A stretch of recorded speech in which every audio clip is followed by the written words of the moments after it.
Muito bem, gente. Na semana passada, nós falamos a respeito desses 3 ministérios de Jesus Cristo, profeta, sacerdote e rei. Falamos dele como profeta, que restaura a palavra de Deus, que estava encoberta pelas tradições dos fariseus. Falamos que Jesus dá ênfase a que se ouça a palavra e não a tradição e doutrina de homens. Fica claro que Satanás é o pai da mentira e que a palavra é a verdade. Ele é a palavra encarnada, a Bíblia é a palavra escrita, Jesus é a verdade. A palavra encarnada, Jesus Cristo, veio para restaurar e revelar a palavra escrita. Amém?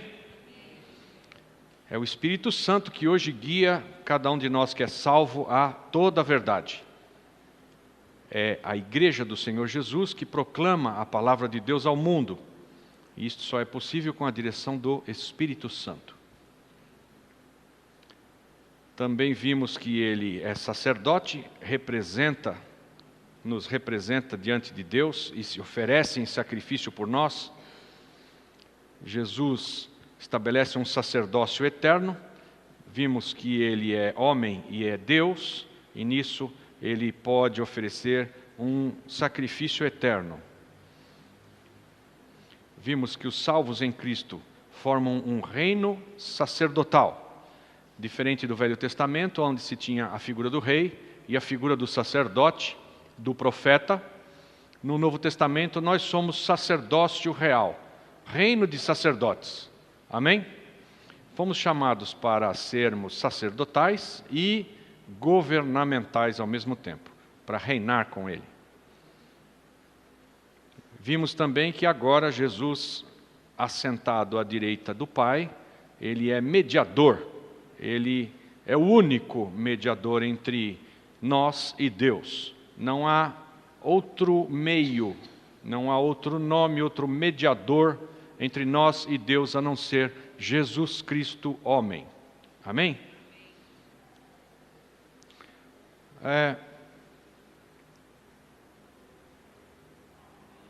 Abre lá em 1 Timóteo 2,5.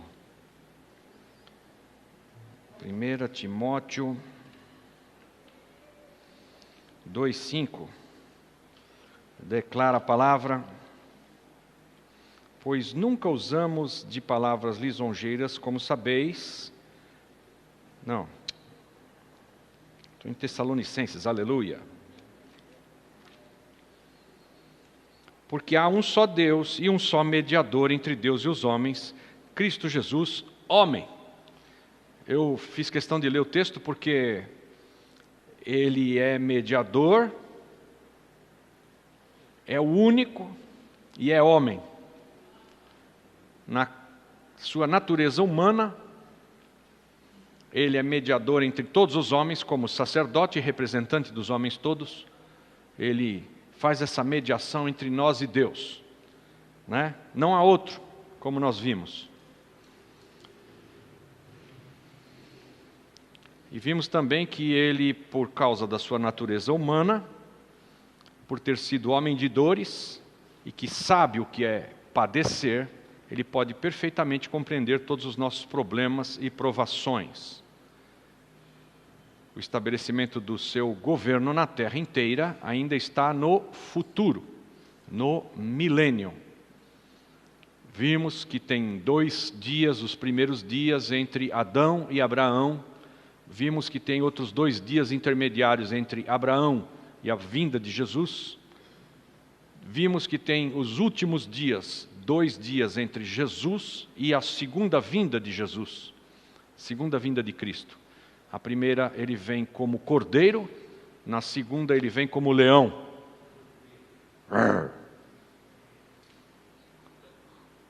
Rugindo. Leão da tribo de Judá. Na primeira ele veio para servir, na segunda ele vem para reinar. E esse reino está no futuro, não chegou ainda. Ele vem em corpo e vai reinar em Jerusalém. vai reinar sobre todos os reis da terra. E ele é então Rei dos reis e Senhor dos senhores. Vai implantar o seu reino e cumpre assim as promessas do pacto davídico. Acho que chegamos até aqui e eu puxei lá Lucas 1:31, vocês lembram disso? Que fala que ele se assentará no trono de Davi, seu pai, né?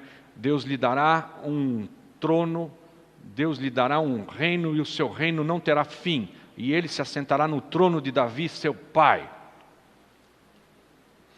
Então, esse é o pacto com Davi. Dos descendentes de Davi, um se sentará no trono de Davi e o seu reino não terá fim. Ele vem para cumprir essa promessa. Esse reino, desde Israel, se estenderá por toda a terra. Amém?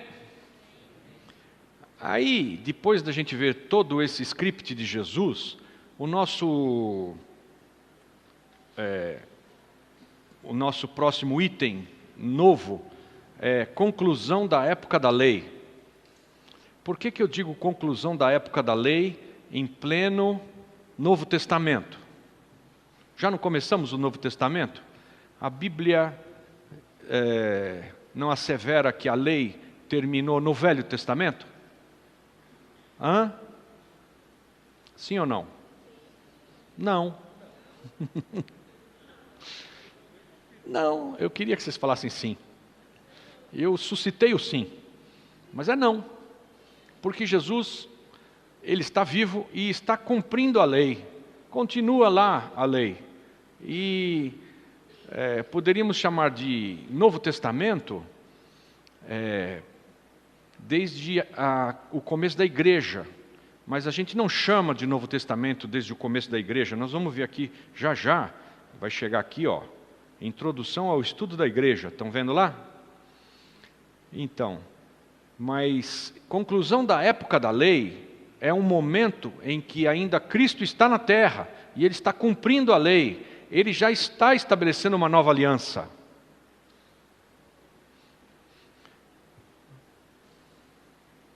Diga para o seu vizinho aí, Brit Hadashah. Brit Hadashah, nova aliança, em hebraico. Brit Hadashah. Jesus vem para estabelecer a nova aliança. Isso é Novo Testamento. A Bíblia chama de Novo Testamento por quê? Porque teve uma morte, amém? Então, por causa de uma morte, tem um testamento. Na verdade, é uma aliança.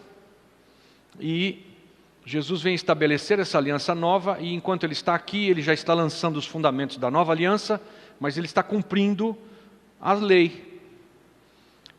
Jesus é o cumprimento da lei.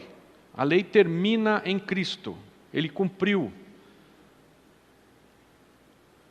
Não sei se alguns de vocês ficam embaralhados no raciocínio com esse negócio de Jesus é o cumprimento da lei, Ele cumpriu a lei, acabou. Assim, a lei foi dada para a criancinha. Vai escovar os dentes, vai lavar a mão, é hora de comer, vai dormir, criancinha. E Israel é uma criança, é jovem, é infância. E a lei é dada especialmente para que o povo todo perceba que não tem como cumprir a lei. A lei é dada para a morte, viu? Quando não tem lei, ninguém responde diante da lei, amém? Não tem lei. Mas tendo uma lei, você é obrigado a cumprir, e ninguém consegue cumprir. Não tinha como. 613 leis.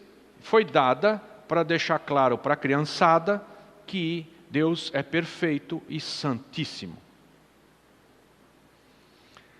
Aí vem o próprio Deus e cumpre a lei. Deixa que eu vou lá, eu vou me fazer homem.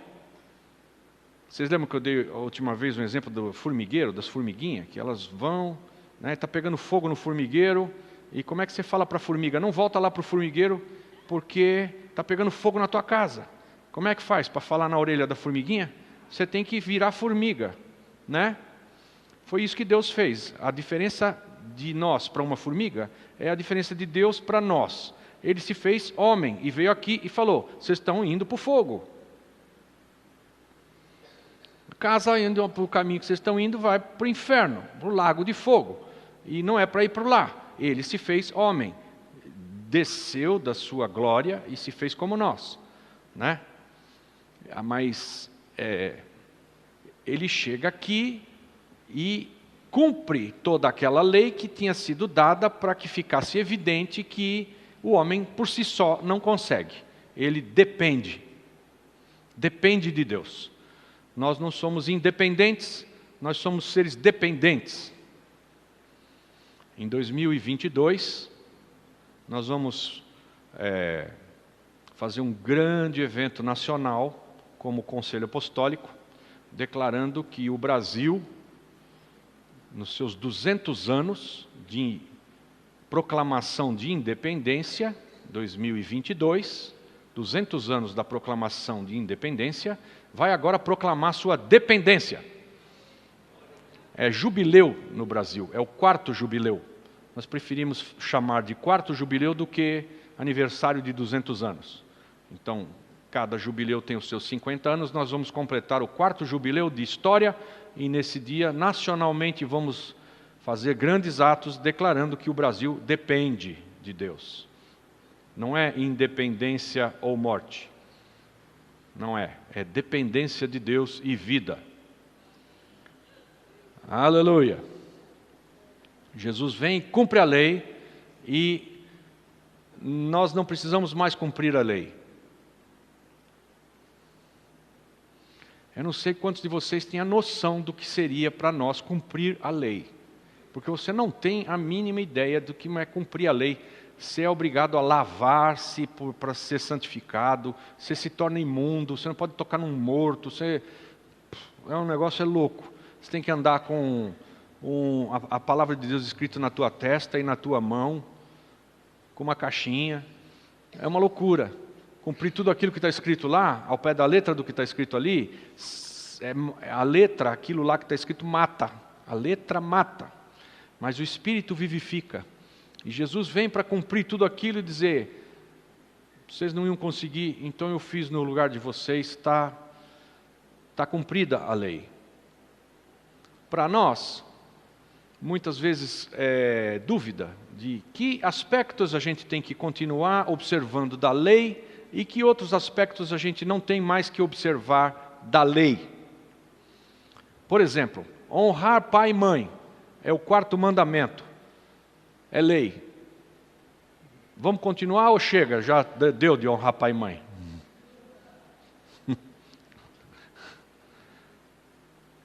Por que honrar pai e mãe está valendo?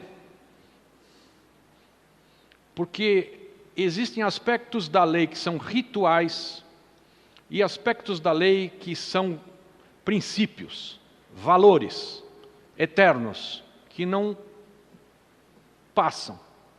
Então, não matarás, está valendo. Honrar pai e mãe, está valendo. Se você tocar num morto, você tem que se lavar e fazer um ritual de purificação e se apresentar diante do sacerdote para ser declarado puro outra vez? Não, acabou isso aí. Por quê? Porque é ritual. Aquilo tinha um aspecto que apontava para algumas coisas da nova aliança e fazia com que aquela turma não errasse por ignorância até. Por exemplo, não pode comer porco. Até hoje os israelitas não comem porco. É animal imundo. Por que Deus proibiu aquela garotada de comer porco? Por quê?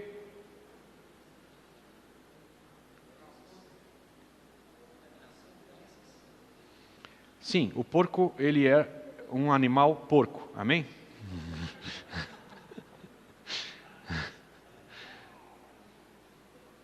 É nada, porco é limpinho. Principalmente esse que a gente come hoje em dia, que é criado que nem galinha, que é tudo branquinho, bonitinho, cheio de ração. vacina, não sei o que mais. Porco é limpinho. Mas o DNA do porco é o mais parecido com o nosso, dos humanos.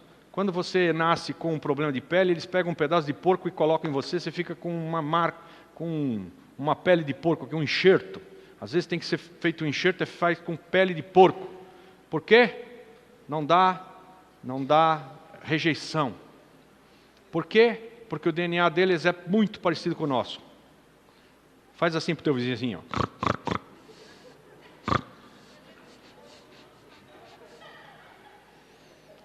E aí Deus proibiu de comer porco. Por quê? Porque não tinha geladeira, amém? O porquinho estraga. Segundo, você come a carne de porco de uma maneira e o teu organismo ataca não só a carne de porco, mas ataca teu próprio estômago, porque ele começa a não conseguir identificar o que é o porco e o que é você, porque o DNA é igual. Alô? Você come o porco e digere o porco e o teu estômago também.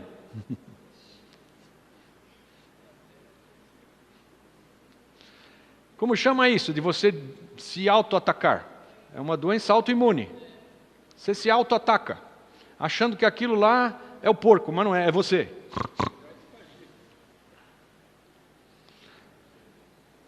Mas depois, já existe todo um processo de químico e moderno de que isso não nos afeta mais. Então, animais como peixes com pele, que não se podia comer, agora se pode. Só se podia comer peixe com escama. Por que não come peixe com pele? Porque a pele não bloqueia toda a contaminação dos rios. A escama bloqueia, a pele não bloqueia. É permeável a tudo o que tinha de ruim no ambiente. Então, naquela altura, Deus diz, não coma porco, você vai se ferrar. Não coma peixe com pele, você vai se ferrar. E agora? Agora está liberado. Jesus disse, coma de tudo que se vende no mercado, sem perguntar nada. Por que sem perguntar nada?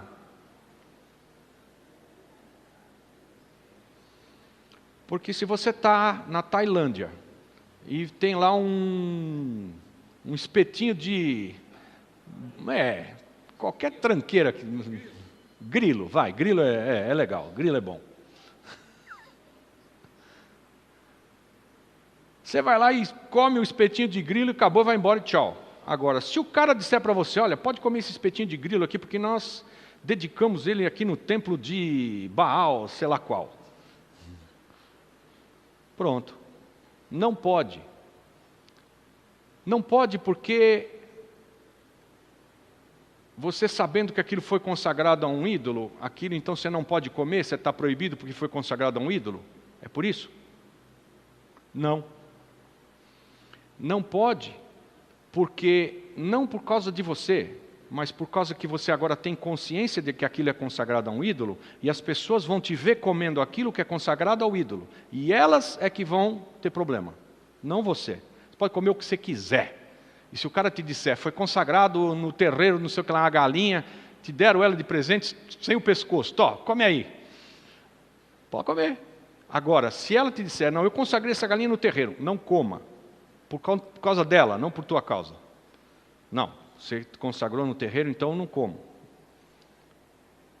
Porque não é que vai me fazer mal, mas eu não como coisas consagradas a outro Deus para testemunho a você, não para mim. Eu pego a galinha, ponho a mão nela, está santa em nome de Jesus.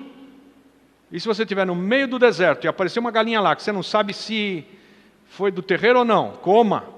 Coma rato, coma. Por causa da consciência, diz, mas não a tua, a do outro. Quer dizer, o que quer dizer isso? Isso quer dizer, gente, que Jesus nos fez livre de uma tal maneira que você não aguenta. Viu? Você tem que inventar uma cadeia. Ah, não, mas isso eu não posso comer por causa de tal e tal e tal. Ah, mas não, isso eu não posso fazer por causa disso e disso e disso. Ah, não, mas isso daqui não é lícito para mim por causa de tal e tal e tal coisa. Não, isso aqui não dá. Não, mas Jesus disse, pode o que quiser. Como? Pode o que quiser? Festa, alegria, vamos lá. Pode. Pode. E o que a igreja faz? Igreja, né? Igreja, essa palavra está começando a ficar enroscada, essa palavra. O que a igreja faz com toda a liberdade que Jesus comprou na cruz para nós? Pega o cara e bota umas amarras nele. Não, você não pode... Antigamente não podia tocar bateria. Agora você não pode estrebuchar um pouco. Não pode, porque se você estrebuchou, você te pega no pé. E não pode tal, e não sei o que lá. A igreja pega o cara e vai pondo amarra nele, põe uma cadeia aqui, espreme ele para lá, segura, amarra ele no poste. E a gente vai ficando amarrado. Eu estou falando de Jesus cumprindo toda a lei e te dando toda a liberdade. Puxa, mas então posso o que for, né? Que beleza. Manda vir uma garrafa de vinho aí. Pode. Pode. Agora, tem um problema que te vai fazer pensar, que é assim, aquele irmão ali,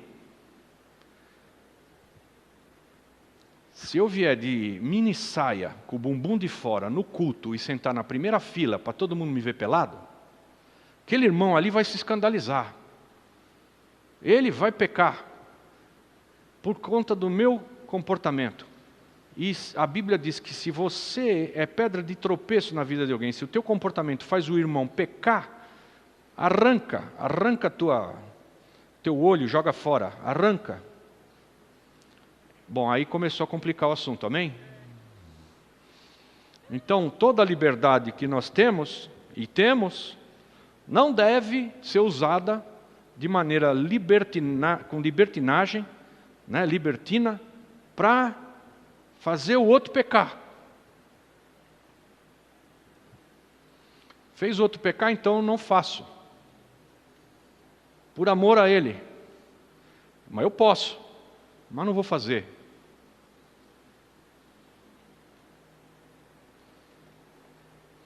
Estão comigo? Bom, então a gente vai fazer escondido. Não é fazer escondido, é fazer algo que você entende que é lícito para você fazer e pode fazer, acabou. Só que, se aquele irmão se escandaliza com essa tua atitude, não deixa ele escandalizar, não faz para ele ver, não precisa.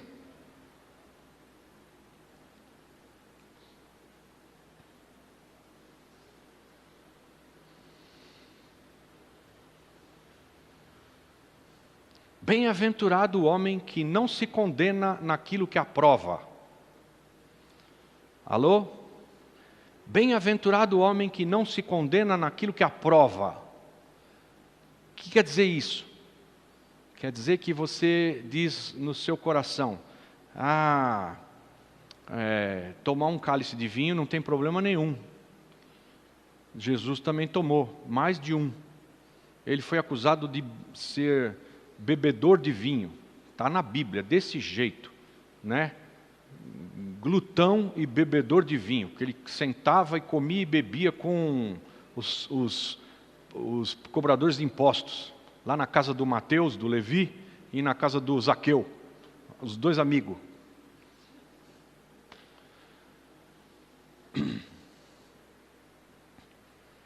Se você não se condena em tomar teu vinho, bem-aventurado é você que não vai se condenar naquilo que você aprova.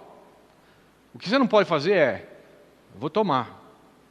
Pô, mas será que Deus deixa? Será que eu tenho que ligar para Neuza Etioca? Será que eu isso? Será que não sei o quê? Será que tal? Será que o outro? E fica naquela angústia de aprova, mas se condena. Bem-aventurado o homem que não se condena naquilo que aprova. É para fazer? Faz com fé. E pronto. Puxa, mas então pode tudo. Tudo é lícito. Nem tudo convém. Em especial porque você pode fazer com que alguém se escandalize e peque por tua causa. Mas, gente, eu te digo, Jesus nos comprou uma liberdade tão grande que a gente foge dela. Você gosta mesmo de uma amarração, assim, de uma cadeiazinha, de uma algema. Fala, não, isso aqui não pode. Não, isso aqui não pode. Oh, ai, graças a Deus isso aqui não pode. Pelo amor de Deus. É para conta do meu jejum. Oh, glória. Conclusão da época da lei. Entre muitos outros motivos, Jesus veio ao mundo para remir Israel. Pagar o preço. Remir. Inocentar. Gálatas 3,19. Logo, para que é a lei? Foi acrescentada por causa das transgressões, até que viesse o descendente, a quem a promessa tinha sido feita, e foi ordenada por meio de anjos, pela mão de um mediador. Amém? Vamos entender esse texto aqui? Gálatas 3,19. Para que é a lei? Foi acrescentada. Presta atenção, a lei foi acrescentada. O que quer dizer isso? Não era para ter tido lei, viu? Não era para ter tido lei. Ela foi acrescentada. Por quê? Por causa da transgressão. Qual transgressão? Do Adão ou da Eva? Responde. É do Adão ou da Eva? Do Adão. A Eva caiu de boba. Quem recebeu de Deus a instrução foi Adão. E é por causa dele o problema, não por causa da Eva.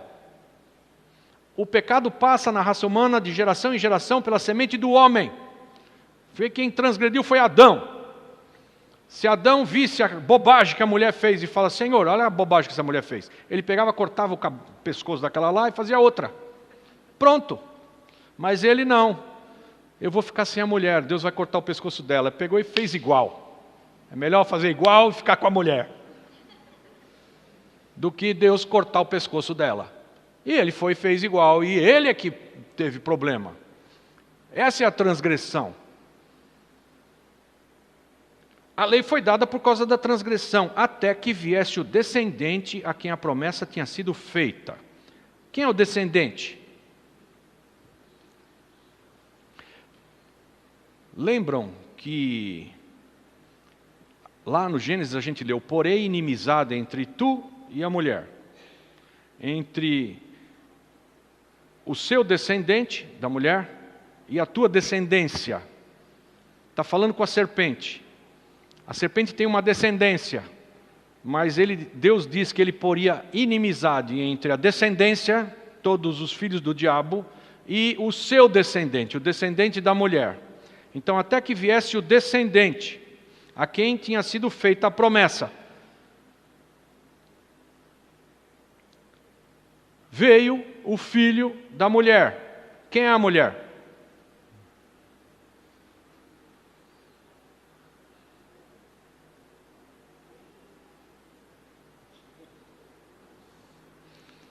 Isso aqui é uma classe de apologética, amém? Você tem que saber defender a tua fé, amém? Né? Porém, inimizade entre ti e a mulher. Está falando com a serpente. Entre o teu descendente, entre a tua descendência e o seu descendente. O descendente é Jesus.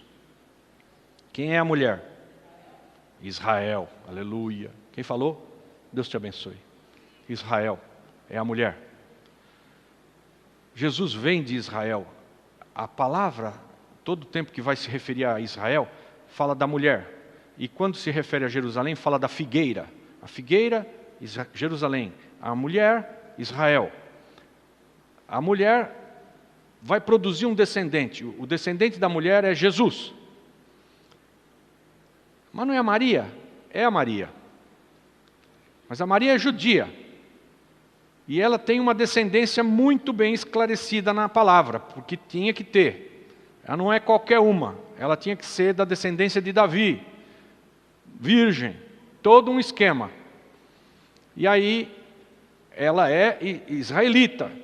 Então, o descendente da mulher, Jesus, vem.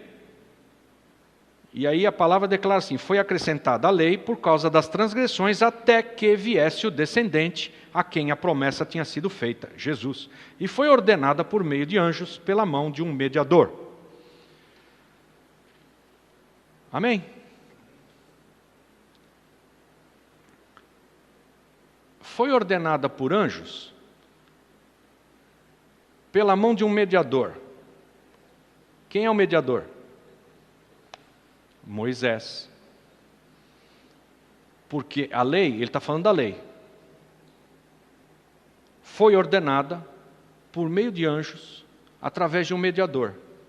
Porque os anjos ditaram os 5 livros do Pentateuco: Gênesis, Êxodo, Levítico, Números e Deuteronômio. Os anjos ditaram para Moisés. Ditaram, escreve. E ele escreveu o Pentateuco. Ele é o mediador da lei. Então, a lei foi dada por causa de transgressões e foi ordenada por meio de anjos, pela mão de um mediador. Amém? Vamos para frente. Jesus morreu pelos pecados, portanto, o fim da lei é Cristo. Romanos 10:4. Vamos lá ler isso aí. Aleluia.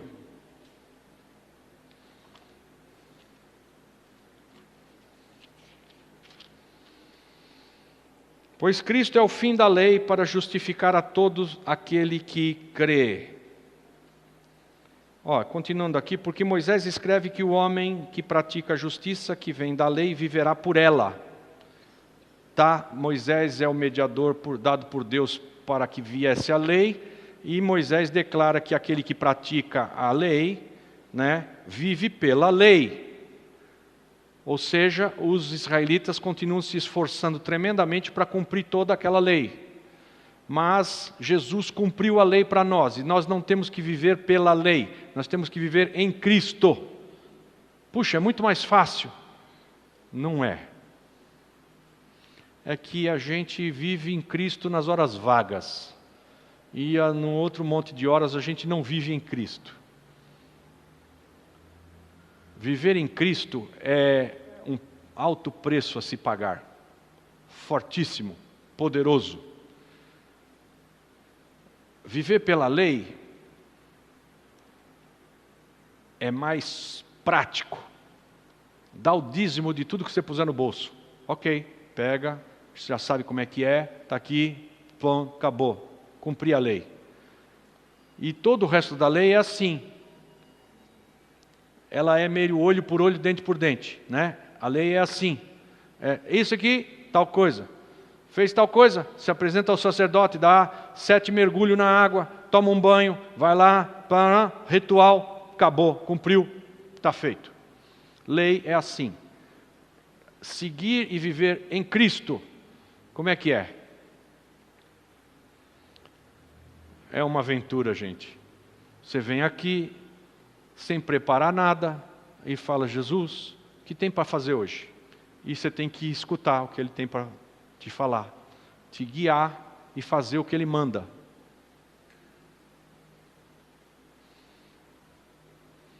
E se Jesus mandar eu parar a aula agora e tirar a roupa, Ele não vai fazer isso, ok? Tá bom? Porque é capaz que algum maluco suba lá e diga: Deus está me falando para eu parar de falar e tirar a roupa. E tirar, e todo mundo fica assim: nossa, o cara obedece Deus. Não foi Deus que mandou ele tirar a roupa. Mas a gente tem que fazer o que Deus manda. Viver por Cristo pede perdão pelo que você falou aí, que você falou bobagem. Conserta esse negócio aí. E você tem que fazer. É diferente de pão, queijo da lei, pá. Então, com Cristo é um viver o tempo todo em conexão, em banda larga com Ele, ouvindo, fazendo o que Ele fala. É muito mais exigente. Tem que ter muito mais disposição de coração de cumprir a indicação dEle. E, gente, isso não tem que fazer de você um cara religioso, que anda engessado o dia inteiro, com Jesus está aqui no meu ombro, ai de mim se eu virar, deixa Ele aí. Não. Ele é homem como nós, e é tranquilo, mas Ele te fala, você faz. Pô, mas aí eu não faço. Ele falou, nem prestei atenção, não fiz. Pois é. Você sabe que o Espírito Santo, ele vem e fala para você fazer alguma coisa. Você não faz. Aí ele vem e fala de novo, docemente, faz assim, e você não faz. Aí ele vem e fala de novo, faz. Você não faz. Aí a Bíblia declara, não entristeceis o Espírito. Porque depois que ele falou, e você não fez, ele para de falar, não fala mais com você. E então, em vez de a gente viver com Cristo, viver em Cristo, viver fora da lei, a gente de vez em quando nas horas vagas, a gente dá ouvidos a Cristo. E num outro monte de tempo a gente não dá. De vez em quando, aquela figura ali, o meu treinador, o Onias, ele me dá uma passada. Vocês sabem o que é isso? Você vai com tudo, bate a bola, e vai para a rede, e ele dá uma pancada em você, a bola passa reto, ponto dele. 3, 4 vezes eu já falei um palavrão. E em seguida, pergunta para ele, eu falei, Jesus, me perdoa. Foi ou não foi? Mas ele ouviu o meu palavrão. Né? E eu não estou falando de cachorro, porque cachorro eu chamo ele de normal, isso aí é normal. Seu cachorro, porque ele cansa de bater em mim. Mas tem hora que, meu Deus do céu, mas será possível? Eu peguei e falei um palavrão, no meio do jogo.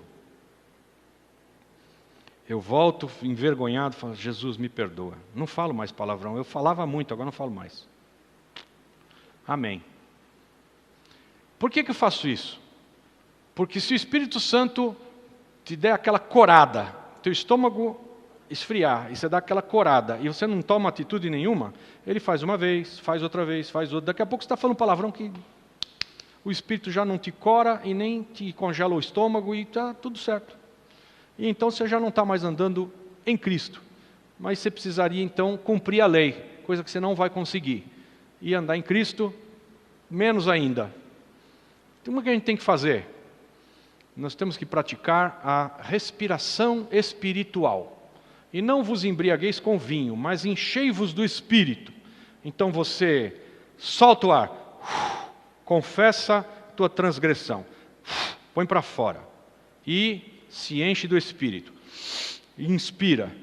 Espírito Santo fala comigo. O Espírito fala com você e quando ele fala com você, você cospe o pecado para fora, confessa, manda embora. Tem que praticar respiração espiritual o dia todo. E toda vez que o Espírito te brecar e falar, olha o que você fez. Confessa, na hora. Não fica esperando o domingo da ceia não, viu? Porque você esquece, põe no pacote aí que no domingo da ceia, antes de tomar o vinho, eu me confesso. Besteira. É na hora. Aí, o fim da lei é Cristo. Gálatas 4, 1 a 6. Vamos lá. Gálatas 4, de 1 a 6. Ora, digo que por todo o tempo em que o herdeiro é menino, em nada difere de um servo, ainda que seja senhor de tudo, mas está debaixo de tutores e curadores até o tempo determinado pelo Pai. Assim também nós, quando éramos meninos, estávamos reduzidos à servidão debaixo dos rudimentos do mundo. Ele está falando aqui da lei.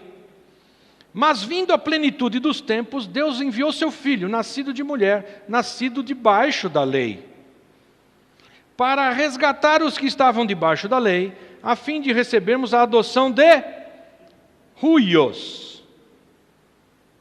Está aí, huios.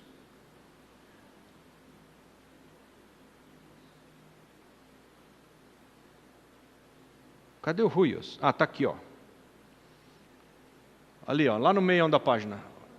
Aqui, para filho, é huios. Aqui, ó. Está vendo aqui o huios? A adoção de filho, né? Para resgatar os que estavam debaixo da lei, a fim de recebermos a adoção de filhos, huios.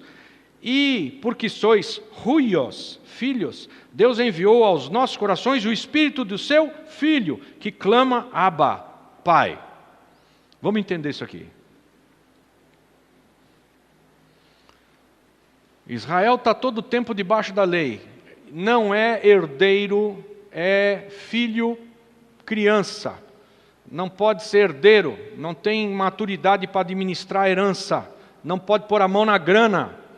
Israel é filho pequeno.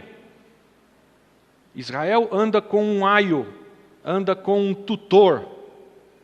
Os filhos em Israel, até os 13 anos, no Bar Mitzvah, eles andam não com o pai, mas com um tutor, ou um aio, um educador, alguém que cuida da criança pequenininha.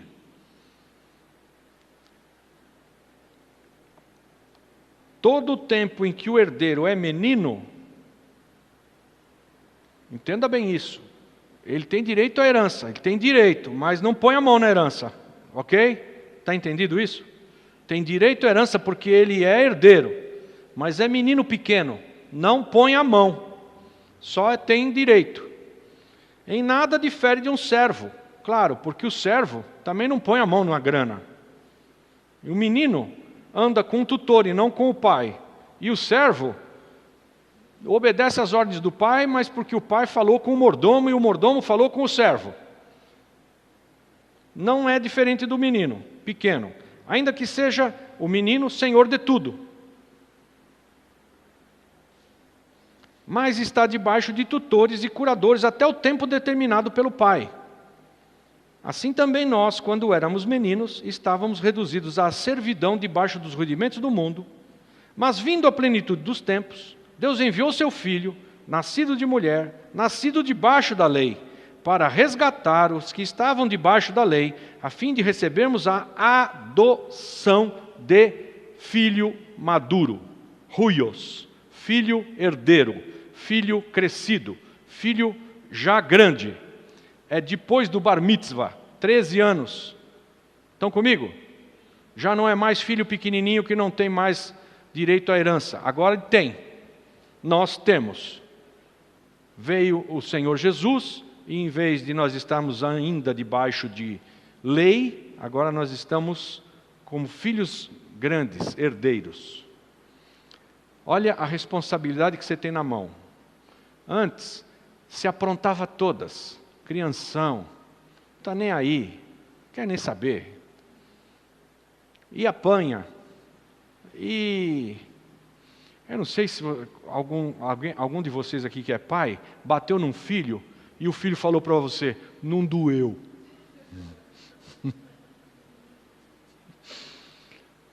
O meu filho Daniel falou para mim, não doeu. Falei, você falou a palavra errada.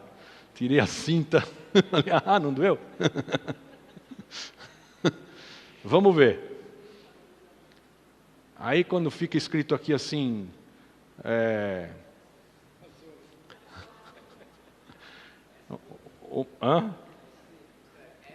o meu pai, quando me batia, ele tinha um chinelo que era feito de pneu de trator ou de pneu de caminhão, um troço enorme assim. A sola do chinelo do meu pai era de pneu.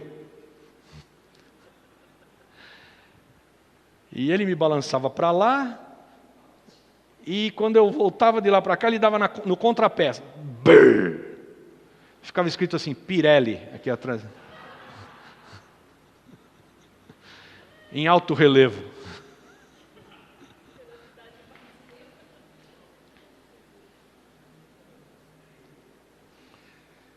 Enquanto a gente é filho crianção, né?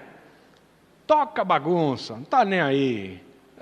Eu tive que apanhar. Na minha casa era fila, quase todo dia para apanhar. Eu era o primeiro, que era o mais velho, depois o meu irmão, depois minha irmã. Fila mesmo. Fila única. E próximo, bum. O que você fez hoje? Eu sei que lá. Nem aí. Apanhava de assim, dia não. Viu, filha? Você não apanhou nada. Apanhou nada. Perto do que eu apanhei, você não apanhou nada. Mas depois, você vai ser adotado. E agora você é herdeiro.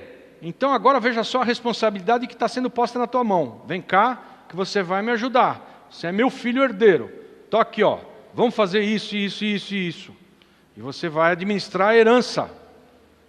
Quer dizer, não é mais aquele perdulário que antes não queria saber nem quanto é que custava o IPVA, nem nada, nem quanto é que era a mensalidade da escola, nada, não queria nem saber. Estava tudo pago.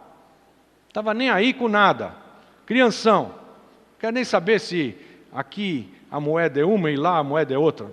Nada, não quer saber de nada. Agora não, você é filho ruios, maduro, herdeiro, anda com o pai, administra com o pai, tem responsabilidade junto. Na verdade, você vai preso, entende? Aqui, no Brasil, com 18 anos, já não é mais o teu pai que vai preso no teu lugar. Agora você responde por si mesmo, você que vai preso. Pelo menos antes era assim, né? Agora está virando um sei lá o que isso aqui. Criançada vai para a FEBEM, lá, o que sobrou da FEBEM, e daqui a pouco está na rua de novo. Virou um pampeiro. Gálatas 4, de 1 a 6, mostra que Israel, sob a lei, era como um filho menor na família de Deus, obrigado a submeter-se ao aio. A obra salvadora de Cristo possibilitava Israel a passar de filho menor para filho adulto. Quem foi que fez a gente filho adulto? Jesus! É isto que significa a expressão adoção de filho. Adoção de filho era o ato no qual o filho menor passava oficialmente a maioridade, saindo da tutela do aio e passando para o mesmo nível do pai. A palavra grega usada aqui para filho é huios, que significa filho adulto. Israel, porém, não aceitou a adoção de filho ao rejeitar o seu Messias e sua obra redentora. Então Jesus vem para cumprir a lei, para tirar todo o povo debaixo dessa infantilidade, morar em nós e nos fazer observar a lei no nosso coração, a lei do amor em nós. Contra o amor não há condenação, não há lei, é amor. Jesus vem para fazer isso e Israel o rejeita. Então o que acontece com Israel? Vocês vão ficar sem a herança, na infantilidade. Vão continuar como filhos imaturos. Deus desistiu de Israel e transferiu isso para nós, a igreja? Não! Isso é uma doutrina horrorosa que tem sido pregada em igreja evangélica, que chama doutrina da substituição. Tudo que Deus tinha programado para Israel cumprir, toda a bênção, toda a herança, Israel não quis, passou para a igreja. Não! Não! Israel vai herdar. Deus vai lidar com Israel, vai consertar. Tem um remanescente lá. Tem um Israel que virou evangélico. De cara. Pedro, Paulo, Tiago, todos os apóstolos, todo mundo veio de Israel e virou crente. Amém? Logo de cara, todo esse Israel crente. E vai ter um outro Israel que não aceitou o Messias, mas vai aceitar. Quando ele vier como leão, o Israel vai ser passado no fogo. E toda essa tribulação que está proposta no final é para consertar Israel. Nós já não estamos nem mais no teatro, já fomos embora, a nossa parte, a nossa participação mudou, vamos para outra. Mas aqui embaixo Deus vai lidar com Israel, vai ter um remanescente vai salvar Israel. E lá no final, quando o remanescente estiver cercado e vai ser extinto, eles vão levantar a voz para declarar: bendito aquele que vem em nome do Senhor, para o Senhor Jesus, e o Senhor Jesus vai salvá-los. E eles vão se tornar filhos maduros, herdeiros, tanto quanto nós. Se não vai pelo amor, vai na pancada, vai no chinelo. Gente, nós estamos concluindo a época da lei, ok?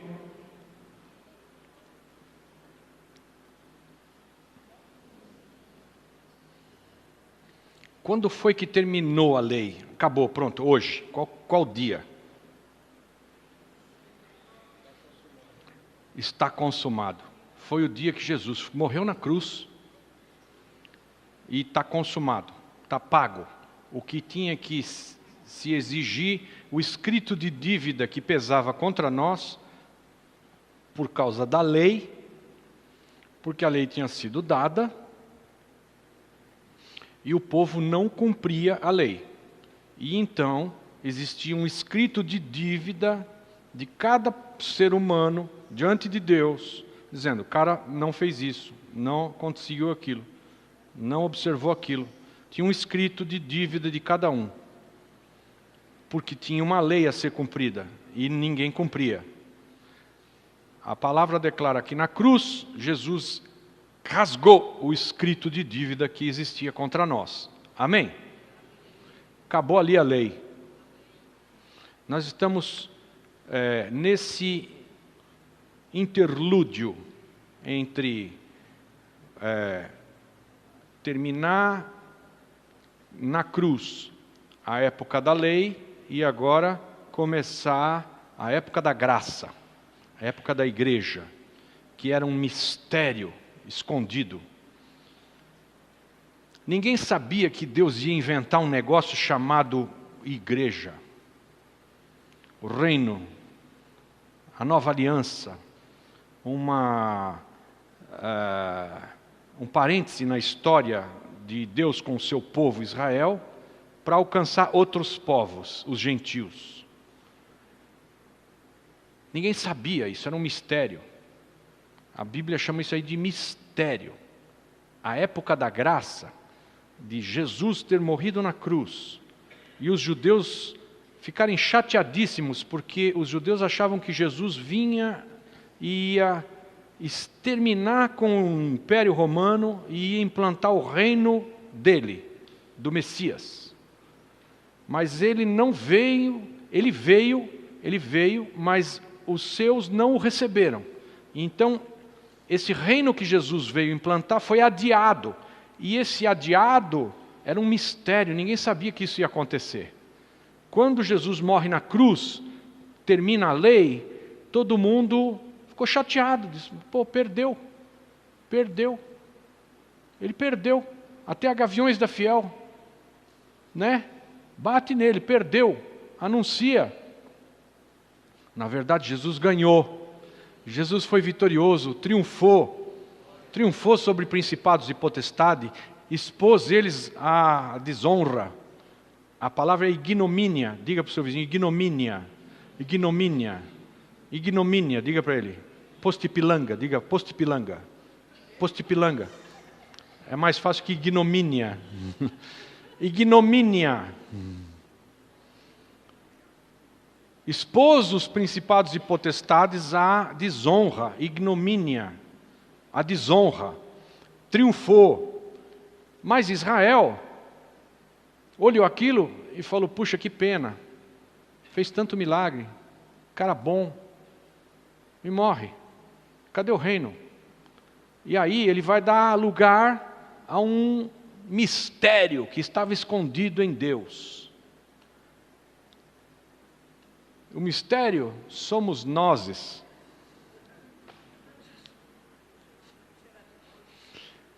A igreja, a época da graça, os gentios fazendo parte do pacote de Deus. Vou salvar não só Israel, vou salvar quem quiser ser salvo, quem acreditar, quem se chegar.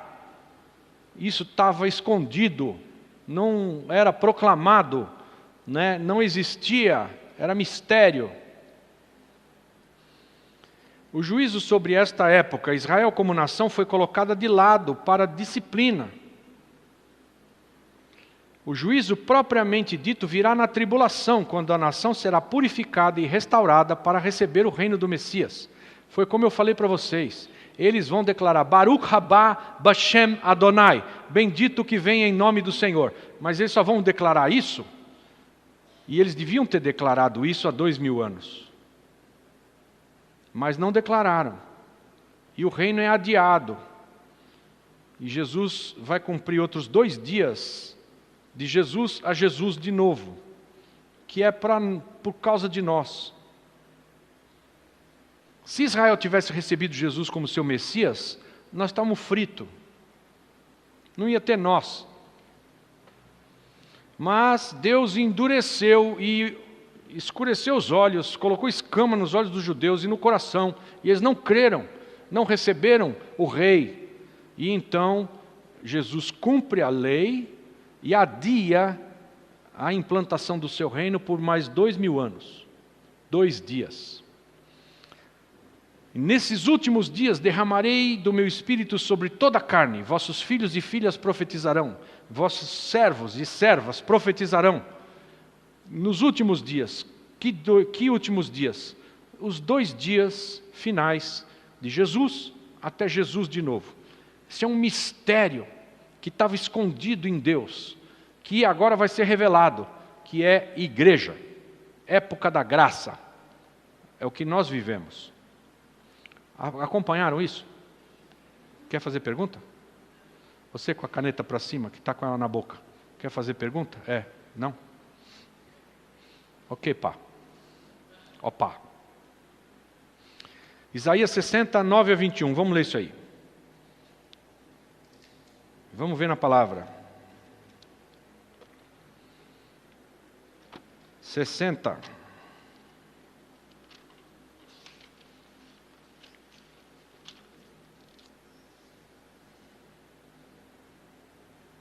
Estão lá?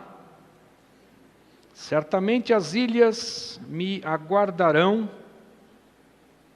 e vem primeiro os navios de Tarsis para trazerem teus filhos de longe, e com eles a sua prata e o seu ouro, para o nome do Senhor teu Deus e para o Santo de Israel, porquanto ele te glorificou.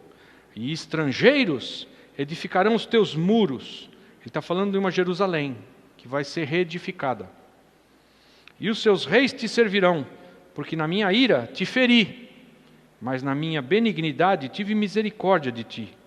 As tuas portas estarão abertas de contínuo, nem de dia nem de noite se fecharão, para que te sejam trazidas as riquezas das nações e conduzidos com elas os seus reis. É o que está acontecendo com Israel. Porque a nação e o reino que não te servirem perecerão. Sim, essas nações serão de todo assoladas. A glória do Líbano virá a ti, a faia, o olmeiro e o bucho, conjuntamente, para ornarem o lugar do meu santuário, e farei glorioso o lugar em que assentam os meus pés. Também virão a ti, inclinando-se, os filhos dos que te oprimiram, e prostrar-se-ão junto às plantas dos teus pés, todos os que te desprezaram, e chamar-te-ão a cidade do Senhor, a Sião do Santo de Israel. Está falando de Jerusalém. Ao invés de seres abandonada e odiada como eras, de sorte que ninguém por ti passava, far-te-ei uma excelência perpétua, uma alegria de geração em geração, e mamarás o leite das nações, e te alimentarás ao peito dos reis. Assim saberás que eu sou o Senhor, o teu Salvador e o teu Redentor, o poderoso de Jacó. Por bronze trarei ouro, por ferro trarei prata, por madeira, bronze, e por pedras, ferro. Farei pacíficos os teus oficiais e justos os teus exatores, e não se ouvirá mais de violência na tua terra, de desolação ou destruição nos teus termos. Mas os teus muros chamarás salvação, e as tuas portas louvor. Não te servirá mais o sol para a luz do dia, nem com o seu resplendor a lua te alumiará. Mas o Senhor será a tua luz perpétua, o teu Deus, a tua glória. Nunca mais se porá o teu sol, nem a tua lua minguará, porque o Senhor será a tua lua perpétua, e acabados serão os dias do teu luto, e todos os do teu povo serão justos, para sempre herdarão a terra, serão renovos por mim plantados, obra das minhas mãos, para que eu seja glorificado. Amém?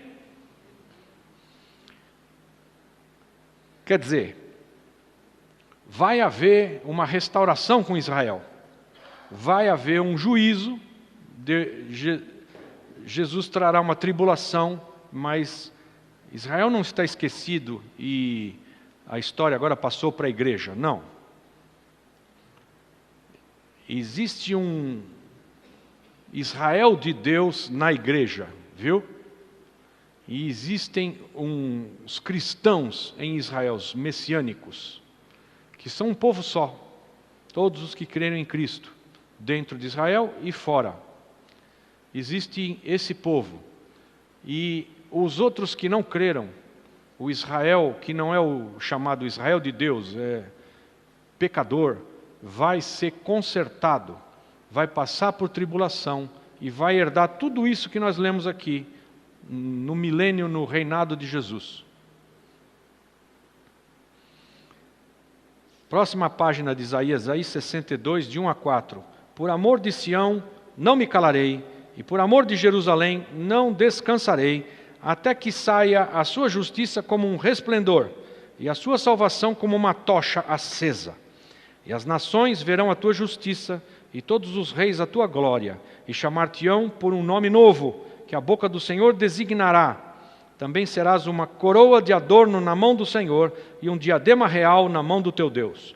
Nunca mais te chamarão desamparada, nem a tua terra se denominará desolada, mas chamar-te-ão Refizibá, e a tua terra Beulá, porque o Senhor se agrada de ti, e a tua terra se casará.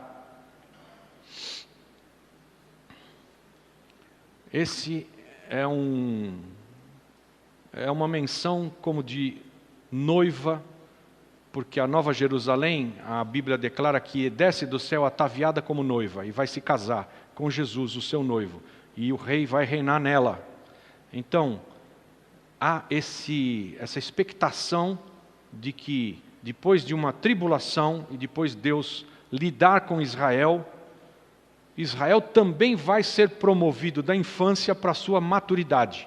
Vai ter a sua adoção como filho e vai estar conosco, junto com o Senhor, numa nova Jerusalém. Conseguiram pegar a ideia?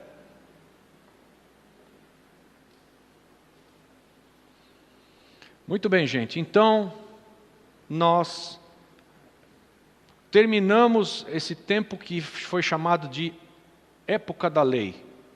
E agora nós vamos entrar e estudar o que nós vivemos, que é a época da igreja. Quando foi que começou a igreja? Que dia? Vocês sabem. Diga para mim. Que dia começou a igreja? Pentecostes. Pentecostes, 50 dias depois da Páscoa, Pentecostes. Durante a festa do Pentecostes, o Espírito Santo foi enviado e ali ele entra naqueles discípulos e ali começa a época da igreja. Isso deve ter acontecido mais ou menos no ano 29. Porque eu não sei se vocês sabem, mas Jesus não nasceu no ano 0. Ele nasceu no ano -4 ou -5. Por aí. -4 ou -5. Cada estudioso tem uma versão de calendário um pouquinho diferente. Então, Jesus nasce 4 anos ou 5 anos antes do que disseram que ele nasceu. Nasce antes. E ele viveu 33 anos e meio e foi crucificado. Então ele não foi crucificado no ano 33. ele foi crucificado no ano 29 da nossa época, no nosso calendário, ou 28, dependendo do estudo.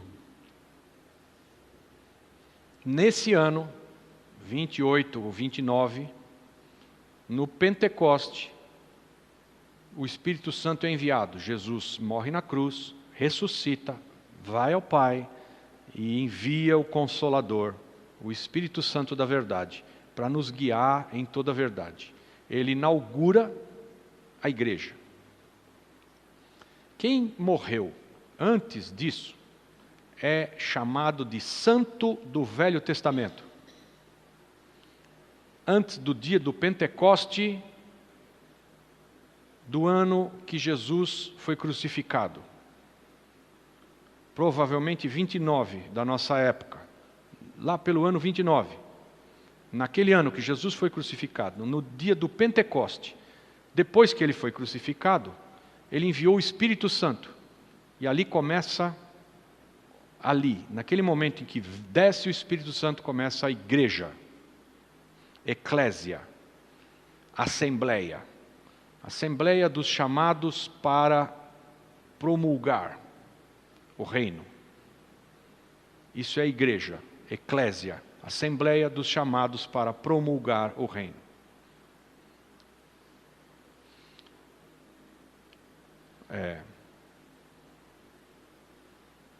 Bem-aventurado és tu, Simão Barjonas, porque não foi sangue nem carne que te revelou, mas meu Pai. O que foi que o Pai revelou para Pedro? Simão Barjonas, Pedro. O que foi que o Pai revelou para Pedro?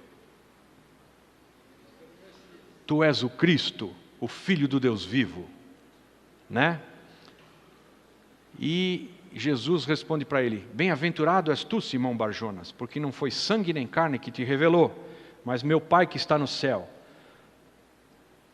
E eu te digo, Pedro, você é uma lasquinha de pedra, mas sobre essa rocha eu edificarei a minha eclésia, e as portas do Hades não prevalecerão contra ela. Pedro, você é uma Petros, uma pedrinha, mas sobre essa Petra, rocha.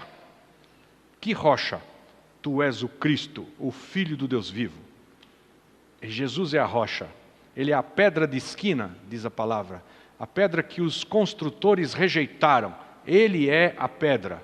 Ele é a rocha. É sobre ele que vai ser edificada a eclésia. A igreja. A palavra é eclésia, traduzida igreja. A palavra é assembleia dos chamados para promulgar. Eclésia. Traduziram igreja. Você não vem na igreja para você ser um santinho do pau oco. Você vem na igreja porque Deus te chamou para você ser da assembleia dele, dos chamados para promulgar o reino. É muito diferente do que se apregoa. Nós não fomos chamados para ficar aqui entre quatro paredes e praticar a santidade entre nós, e acabou. Não. Cada vez que um rei ia tomar posse, cada vez que um rei, na antiguidade, ia tomar posse, normalmente, o rei, ele mandava matar todos os descendentes do antigo rei, para que não sobrasse descendentes que pudessem mais tarde pleitear o trono, reclamar o trono. O rei, ele fazia isso, mandava matar a descendência do rei anterior, tomava posse como novo rei, e ele estabelecia uma eclésia. O que é eclésia? Era uma assembleia constituinte, que cercava o rei, e que promulgava o coração do rei, as ideias do rei, a cultura do rei, os gostos do rei. Traduzia o coração do rei, a visão do rei em leis para o reino. E promulgava. Cada rei trazia para perto dele a sua turminha, os dele. Cada rei antigo, a sua panelinha. E dizia, olha, vocês vão andar comigo, vocês vão entender o meu coração, minhas ideias, como é que eu quero reger esse reino, e vocês vão pelo reino proclamando, promulgando as minhas ideias. Todo rei fazia isso. E o rei tinha uma eclésia, assembleia dos chamados constituintes, para promulgar as ideias do rei. É isso que é igreja, que Jesus veio montar aqui na terra. Não um negócio com uma torre e uma cruzinha lá em cima. Ou uma reunião de santinho. Não. Uma assembleia constituinte de gente que vem promulgar. O assunto é jurídico, é legal, é governamental, é de reinado. Não é de sacrossantismo. Alô? Estão comigo? Então ele declara, você é Pedro, uma pedrinha, mas sobre esta rocha edificarei a minha eclésia, a minha assembleia. E as portas do inferno não vão prevalecer contra essa assembleia, contra esses chamados para promulgar o reino. Eles vão estabelecer o reino. E as portas do inferno não vão prevalecer. A igreja vai prevalecer. A assembleia vai prevalecer. Vai expulsar o inferno. Foi para isso que ele te chamou e me chamou. Para onde você chegar, o inferno embora.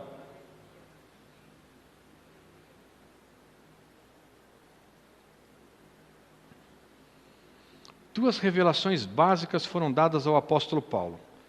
Gálatas 1:11. Vamos lá. Gálatas 1:11. Mas faço-vos saber, irmãos, que o evangelho que por mim foi anunciado não é segundo os homens, porque não o recebi de homem algum, nem me foi ensinado, mas o recebi por revelação de Jesus Cristo. Ok?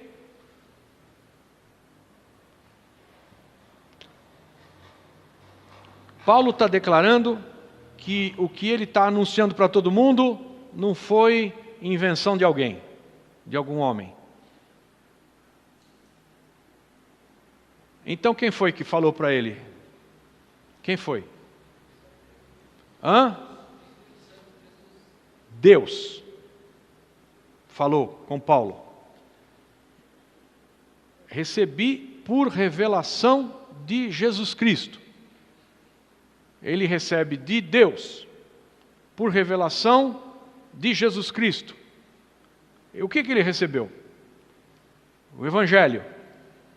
O que é isso? O que é Evangelho? O que é Evangelho? A boa nova. Paulo recebeu uma boa nova. Extra. Tá? Extra. Isso é a boa nova, ok? Extra. E o que ele recebeu? Qual é a boa nova? Qual é a boa nova?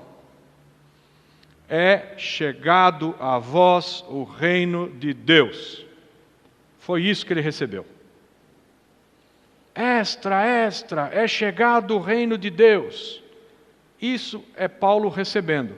Extra, é chegado o reino de Deus. Então ele escreve dizendo, eu recebi o Evangelho. O que é o Evangelho? É essa notícia de última hora, a boa nova, que está todo mundo celebrando. O que aconteceu? Extra, é chegado o reino de Deus. De quem que ele recebeu isso? Por revelação de Jesus Cristo, que é Deus. Amém? Então Paulo recebe essa revelação, primeiro. Agora, 1 Coríntios 15, vamos lá, um pouquinho para frente aí. Para frente não, para trás. 1 Coríntios 15.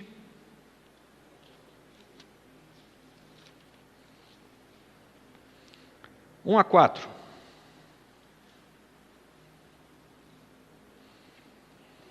Ora, eu vos lembro, irmãos, o evangelho que já vos anunciei, o qual também recebestes, e no qual perseverais, pelo qual também sois salvos, se é que o conservais tal como vô-lo anunciei, se não é que crestes em vão. Porque primeiramente vos entreguei o que também recebi, que Cristo morreu por nossos pecados, segundo as Escrituras, que foi sepultado, que foi ressuscitado ao terceiro dia, segundo as Escrituras, que apareceu a Cefas e depois aos 12. Amém? Então, Paulo recebe essa revelação, que é uma boa nova, e que ele anuncia, e que você deve crer, e não alterar a boa nova, mas crer. E se você ainda crê nisso, e não duvida, você vai ter o reino de Deus. Você vai receber o reino de Deus. Ele está proclamando que existe um reino. Aleluia! Através da morte e ressurreição de Jesus Cristo, uma salvação eterna e perfeita foi providenciada e oferecida a judeus e gentios, como única condição, fé no Senhor Jesus Cristo e na sua obra na cruz. O Evangelho é único e há severos avisos de maldição e julgamento sobre os que o alteram. Volta lá para Gálatas, capítulo 1 de Gálatas, versículo 6. Estou admirado de que tão depressa estejais desertando daquele que vos chamou na graça de Cristo, para outro evangelho, o qual não é outro, senão que há alguns que vos perturbam e querem perverter o evangelho de Cristo. Mas ainda que nós mesmos ou um anjo do céu vos pregasse outro evangelho além do que já vos pregamos, seja anátema. O que é anátema? Maldito. Seja maldito. Quer dizer, não é para pregar outro evangelho, não é para alterar o que foi estabelecido. Jesus Cristo, Ele é o evangelho, Ele é a boa nova, Ele é o rei, Ele é a figura do rei que traz o reino, é Ele, não tem outro. Não é para alterar. Mas ainda que nós mesmos, ou um anjo do céu, vos pregasse outro evangelho além do que já vos pregamos, seja maldito. Vocês conhecem alguma vertente religiosa que recebeu, além da Bíblia, outra revelação mais moderna do evangelho, que foi dada a um anjo que apareceu para o líder dessa vertente religiosa?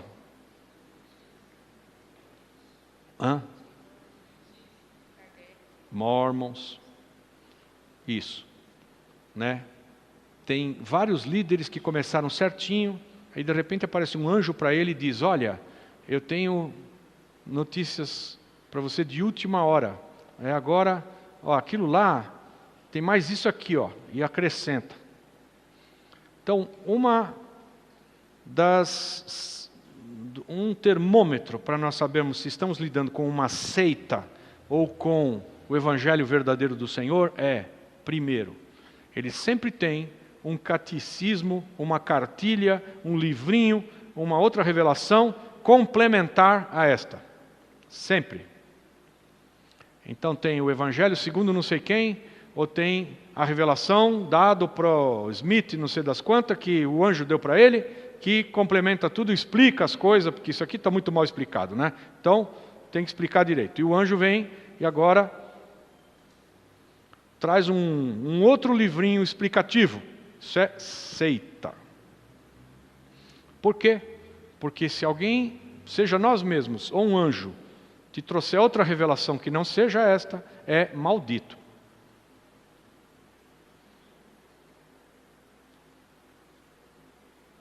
Efésios 3, 1 a 6 e a gente termina.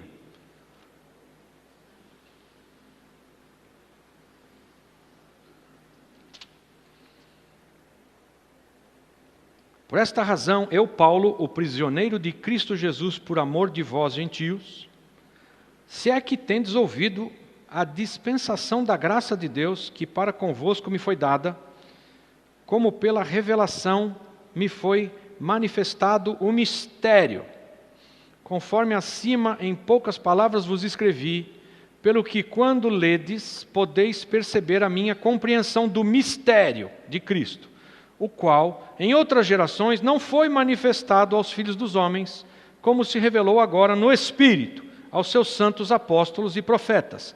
A saber, qual que é o mistério? Que os gentios são co-herdeiros e membros do mesmo corpo e coparticipantes da promessa em Cristo Jesus por meio do Evangelho. Esse é o mistério que estava oculto. Amém? Qual que é o mistério?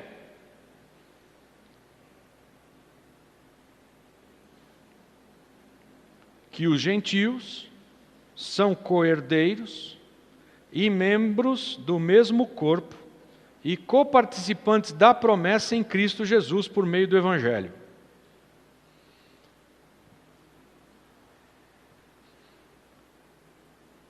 Qual que é o mistério? Nós, os gentios, somos coparticipantes, co-herdeiros das promessas. Nós que não valíamos nada, que não estávamos mencionados, nós que éramos cachorrinho, porque os judeus chamavam os gentios de cachorrinho.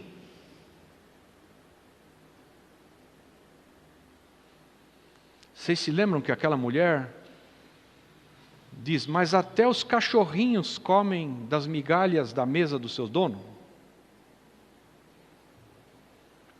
Vocês se lembram que a mulher estava clamando, filho de Davi, tem misericórdia de mim? E Jesus declara para aquela mulher, não é bom tirar o pão dos filhos e dar aos cachorrinhos. Por que que Jesus chamou a mulher de cachorrinha?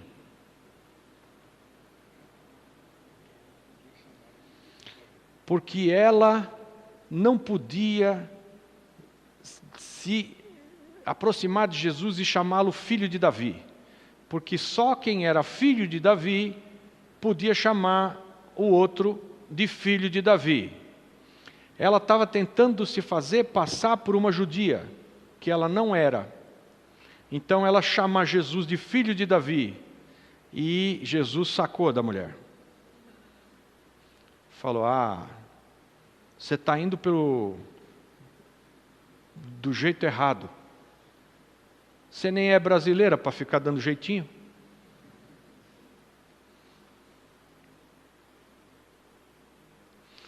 E aí, ele já pega e já vai na veia. E declara para a mulher que ele sabe que ela não podia chamá-lo de filho de Davi. E diz para ela, não é bom tirar o pão dos filhos e dar para os cachorrinhos. Porque ela estava de sacanagem. Estava querendo ganhar do pão que era dos filhos. E ela sabia disso. Mas ela se mete e quer enganar Jesus. Para que ele, enganado, dê para ela o pão dos filhos. E aí Jesus deixa claro para todo mundo que não dá para enganar ele. Que se você quiser chegar e conseguir algo dele, vai ter que ser verdadeiro. Não pode ser na base em Brasília. Amém? Não vai rolar. Então, aí a mulher se retrata. Porque aí ela se humilha. Aí ela vai lá para baixo da mesa. E diz, mas até os cachorrinhos comem das migalhas que caem da mesa dos seus donos. Aí ele, bom, agora você entendeu, né? Então tá bom, seja conforme a tua fé. E ela recebeu o que ela queria, mas da maneira correta. Então, Jesus está inaugurando uma época da igreja, um tempo novo, que era mistério, que não estava proclamado em lugar nenhum, abertamente, não existia, talvez houvessem profecias que apontavam para essa situação, que eram como que por parábola, que ninguém entendia nada, mas era mistério. Aí Jesus vai declarar que esse mistério está vindo à luz, e declara o mistério. Qual que é o mistério? Efésios 3:6. Marca isso na tua cabeça. Tem um mistério que está sendo revelado. Qual é? Efésios 3:6. Que os gentios, nós, somos co-herdeiros e membros do mesmo corpo e coparticipantes da promessa em Cristo Jesus, por meio do Evangelho. Esse é o mistério. É a igreja, a eclésia, a assembleia, a constituinte de Jesus, nós. Tudo bem? Bom, e o que eu faço com isso, pastor? Sai por aí proclamando, promulgando o reino. Porque se você não sai por aí proclamando e promulgando o reino, não é parte da assembleia. Você vem aqui, estuda, e se dedica, e não fala nada para ninguém. Você não é um crente agente secreto. Você simplesmente não faz parte da assembleia.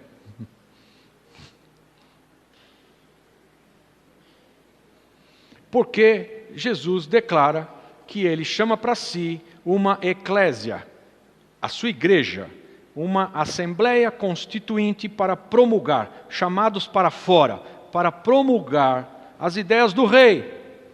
E nós temos que ir, e se nós somos assembleia, nós vamos promulgar as ideias do rei.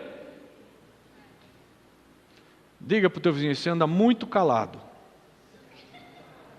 Você tem que promulgar.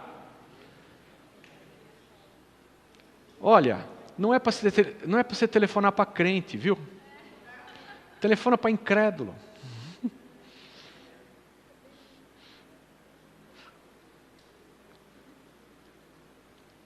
Todos os motoristas de Uber estão sendo extremamente evangelizados. Os caras chamam o Uber. E aí, meu? Outro dia eu chamei um Uber, o cara chamou Abdias, o nome do cara. Ô Abdias, e aí? Tua mãe é crente, né? E ele, opa! E você? Então, né?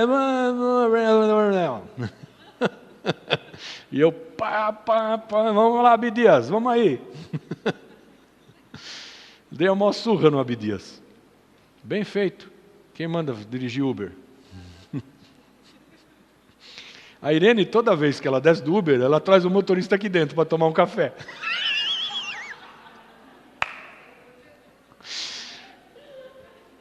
Você quer ser salvo? Vai dirigir Uber. Ferrado.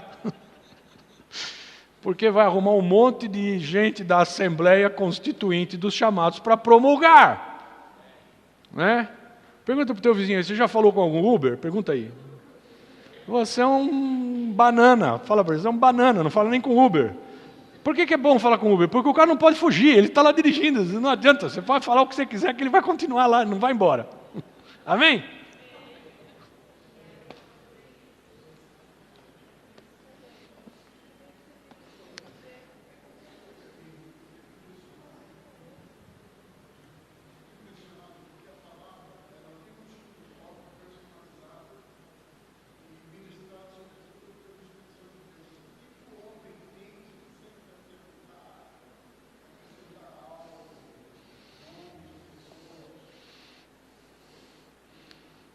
É porque, eu não sei se você já ouviu essa história, que é do meu querido amigo pastor Clício, lá do Guarujá. Ele diz assim, todo cristão, ele tem uma placa escrita na testa aqui assim, VIP, Very Important Person. E se você conseguir ler na testa dele VIP, beleza. Se você não conseguir ler, ele vai embora. Então todo mundo quer virar VIP. E por isso os homens pegam essa riqueza da palavra e essa pureza da palavra, simplicidade da palavra, e querem inventar moda, ser os caras, se transformar no cara, no VIP. Mas na verdade, quando a Bíblia diz que quem quiser ser VIP vai ser gari. E se você se fizer gari, Deus vai fazer você VIP. Amém?